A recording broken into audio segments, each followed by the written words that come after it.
Greetings everyone, I'm Chris and welcome back to Dees Nerds. And today on this video, I actually had a comment on a previous video where I was asked a question on some stuff and I really wanted to respond to it. So I was going to start with that, and then a couple of things came out, and it kind of is, I think this may dovetail off into a different kind of discussion as well.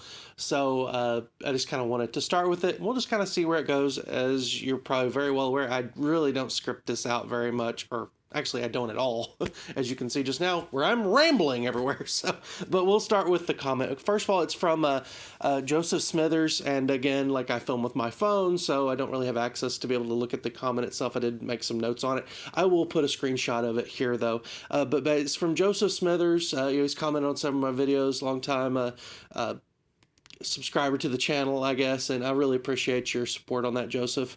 But he asked me basically thoughts on other movies from 2023, like Oppenheimer and Across the Spider-Verse. And of course, he has very high opinions of both, as you can see in the comment. And I will say, Oppenheimer, yeah, it's top tier Nolan. It's absolutely phenomenal. It has all the great hallmarks of Nolan. I think that in 2023 that you can have a biopic drama be as successful as what he's able to do. I think he's one of my absolute favorite directors, and this is another amazing film.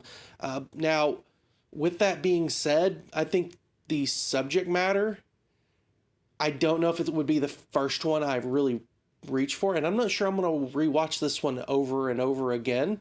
Of course, obviously, being the huge Batman fan I am, reaching for the Dark Knight trilogy, things like Interstellar, Insomnia is another one of my absolute favorites of his. Inception, that's another one. I really enjoyed Tenet. Oppenheimer, to me, is just as amazing as any of those films. To me, he doesn't make bad films. It's just the way it is. That's just what he does.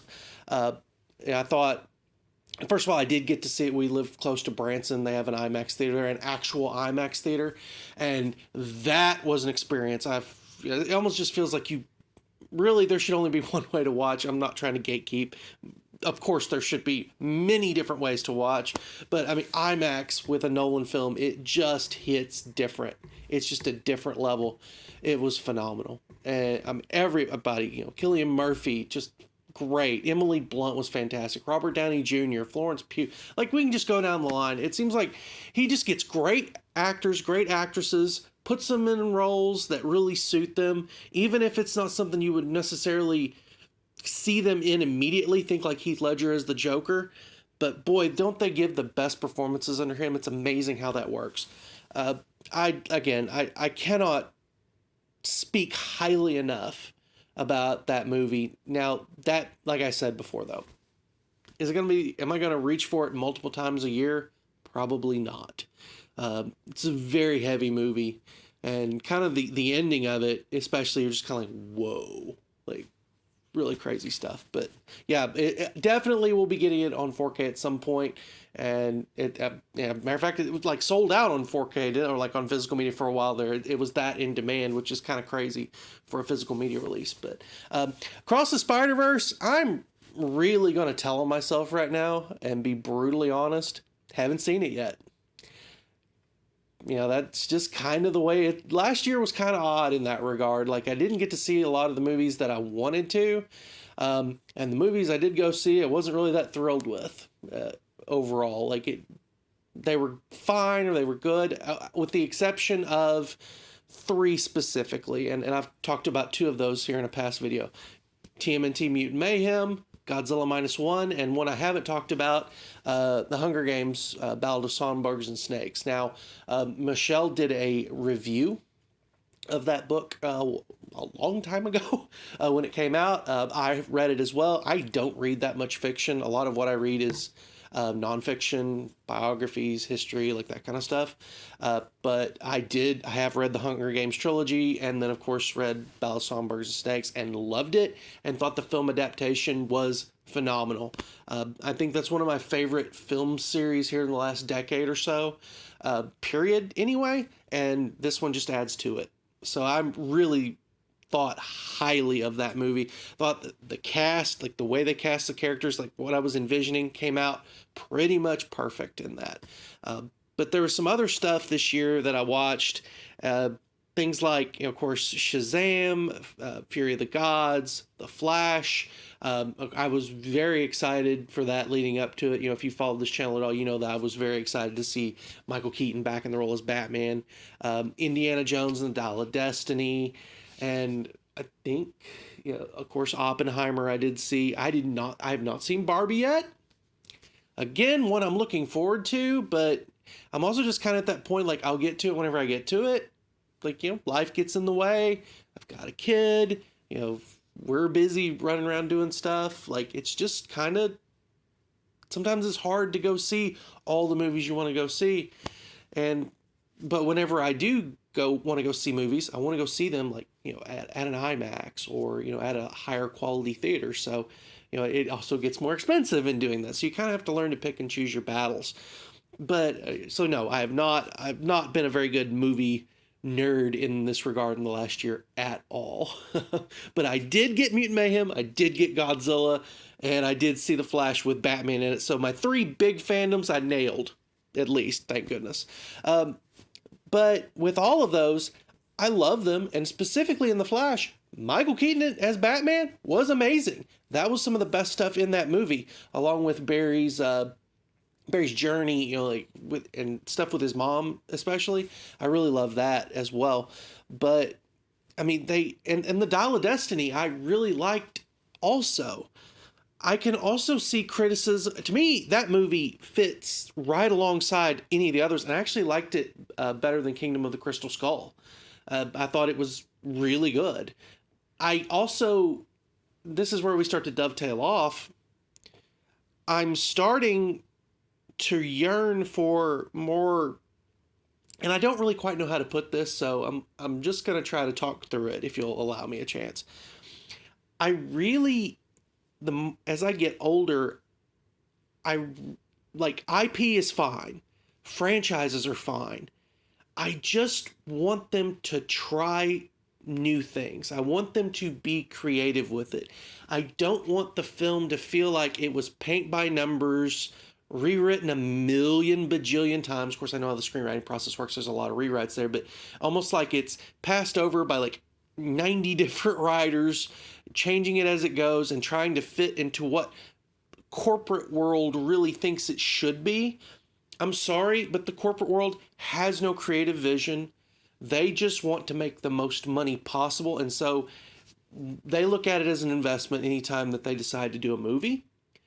And most of the time when you do an investment, you want a great rate of return. You don't want that much risk.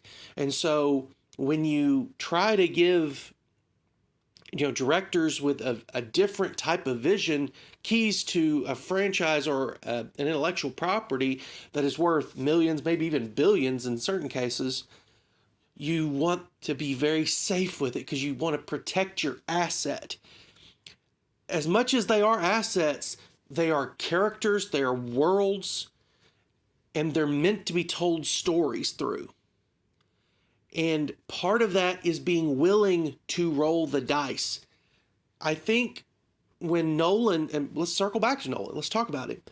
When he did the Dark Knight trilogy, the lesson that they took from that and the huge success that it had at the time was audiences like grim dark. First of all, those movies aren't that grim and not that dark. Especially compared to, it's almost like, it felt like there for a while there, they were trying to just be grimmer and darker. That wasn't the lesson to learn. The lesson, and it wasn't also that like people like necessarily like superhero movies. Now Marvel did their thing and were highly successful and have just now only recently had that start to fall off for a myriad of reasons. I'm not even sure what all those reasons are. I have my own thoughts on that. Maybe I'll address that in another video. But the whole point and what you needed to learn from Nolan's success in comic book world with, the Dark Knight trilogy,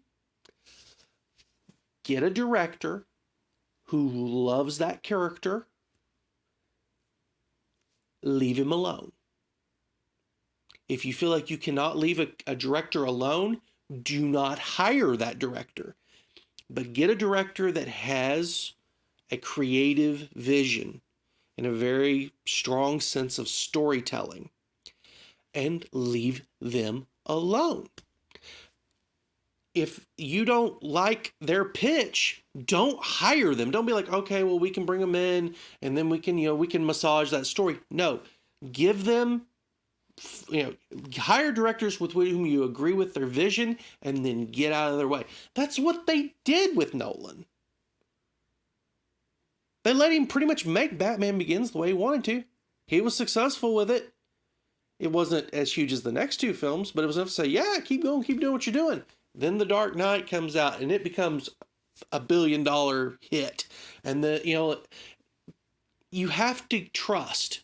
And yes, there's risk. You cannot take all the risk out of it.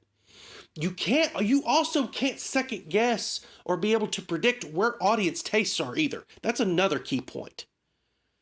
I think so many times we try to market it. And look, I was a marketing major in college. Like that's what I graduated with my 4-year.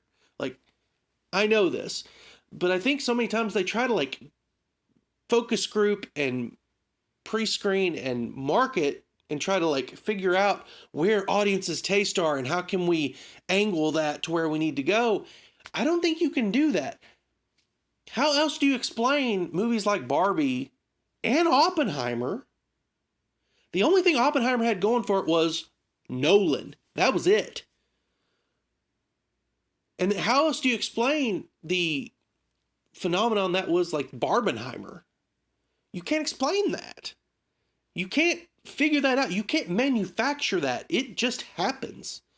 It's like if you'd have said 10 years ago that, movies like The Flash and, some of these other movies are now starting to be big losses. When 10 years ago, they would have probably been bigger hits. It's not that The Flash was a horrible movie. It's really not. It's not that Shazam! Fury of the Gods was a terrible movie. It's really not. It's just the audiences have now shifted. You can't predict that necessarily. And especially when some of these things take years to get going and the investment in on it, by the time you make something, audiences may have shifted away. And so you just have to be able to live with that risk. And so my big thing to Hollywood is, as a business-minded individual, then limit your risk, but limit it in the right way. Limit it on the budget side. And I point back again to Mutant Mayhem. I'm rocking my Chalkline TMNT hoodie, which I love so much. It's so comfy, and I just adore the look of it. It also looks a lot like my turtle coffee cup and the grid with the turtles on it. It's amazing. But let's talk about Mutant Mayhem and why it was a success. It's because Paramount limited their risk. The movie cost $70 million to make. It only made like $200 million. So after like marketing and movie math, blah, blah, blah, blah, blah, you're getting to, probably, they usually say like what, double the budget of a film or how much it costs to include marketing and all that stuff. So if you do that, then you come to around 140 million and it makes 200 million at the box office. So 60 million in profit. Imagine if they'd have made that movie for $200 million. It's probably a failure. And we're probably not getting a sequel. But because they were smart with it, they kept costs low. And by the way, you get a gorgeously animated film with a great voice cast. Like, it's not like it feels skimpy. It feels like a really high quality. It feels like it should cost $200 million. But you make the decision to keep your costs low and be able to figure that part out of it, and you get an ultra successful franchise. I think, and you aren't really putting that much money into it to begin with. And on top of that, with the Turtles especially, merchandise, toys, all of that stuff. The movie's made so much money off of that, more than likely. So that's where they need to look. Like these $200 million budgets, 300, like I don't know, some of that was COVID delays and different things like that. Like I get that. But I feel like you're putting too much money into it and then you're pretty much guaranteeing it has to make $1 billion. I got news for you. Not every film can make $1 billion. That's not going to happen. So that's where I'm getting frustrated on that side of it, because what I'm seeing is we're trying to paint by numbers and we're not getting good films. And what I want more than anything these days is take risks with your film. Like Godzilla -1. Like, I never would have thought in a million years a Godzilla movie like that could come out. But it was so beautiful and the drama was so intense. And Godzilla was awesome in it. And the effects work was amazing. It was everything I've ever wanted in a Godzilla movie. And we got it. The same thing with the Turtles. They took some risks with it. They did some bold things with the animation. And they got rewarded for it. Like Joker. Joker makes I wasn't big on Joker, but I mean, Joker makes $1 billion. And it took a lot of risks with that character. It took a lot of risks with the Batman world. And yet, it paid off. You have to be willing to put that, but keep your risks small. Don't make a $50 million movie for $200 million and you'll be amazed what happens there. So that's why I also find myself turning more to horror, right? Because horror is all about creativity. It's all about taking risks. And I've had more enjoyment with horror movies here in the last couple of years than I have a lot of the bigger tentpole kind of stuff. That's just where I'm at right now. And that's why I love Nolan.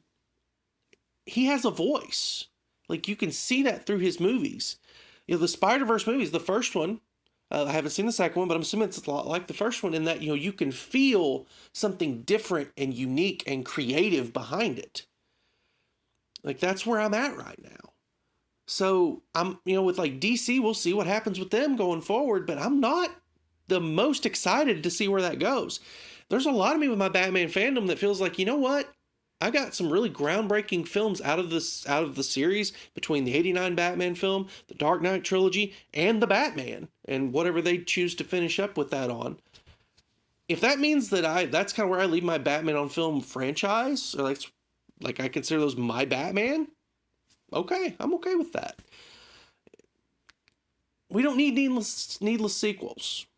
We don't need they just announced they're working on a 7th Jurassic World movie.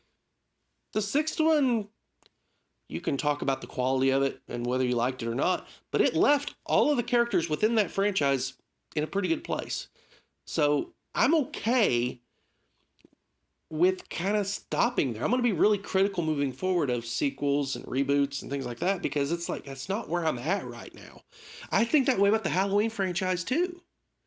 They ended with Halloween Ends. Again, whatever your thoughts on that film, it ended, it was a very satisfying ending.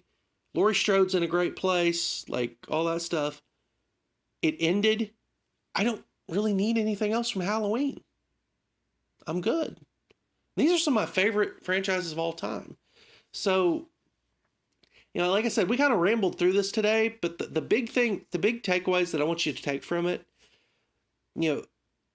a voice from a director is really important. In order to do that, you have to take some risks sometimes if you're a movie studio. And